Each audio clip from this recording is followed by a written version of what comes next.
NATO siap mempertahankan dukungannya kepada Ukraina dalam perang melawan Rusia selama bertahun-tahun. Hal tersebut disampaikan langsung oleh Sekretaris Jenderal NATO, Jens Stoltenberg pada Kamis 28 April 2022 di Brussels, Belgia. Dukungan NATO untuk Ukraina tersebut termasuk bantuan untuk memodernisasi senjata dari era Uni Soviet ke sistem Barat yang lebih modern. Stoltenberg menyampaikan hal tersebut setelah Kremlin memperingatkan bahwa pasokan senjata dari Barat ke Ukraina menimbulkan ancaman bagi keamanan Eropa dan memprovokasi ketidakstabilan. Stoltenberg menyampaikan bahwa Barat akan terus memberikan tekanan maksimum pada Presiden Rusia, Vladimir Putin, untuk mengakhiri invasi ke Ukraina.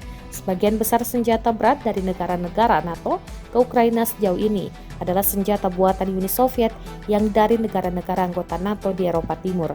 Kendati demikian, Amerika Serikat dan beberapa sekutu lainnya telah memulai memasuk Kiev dengan howitzer buatan Barat.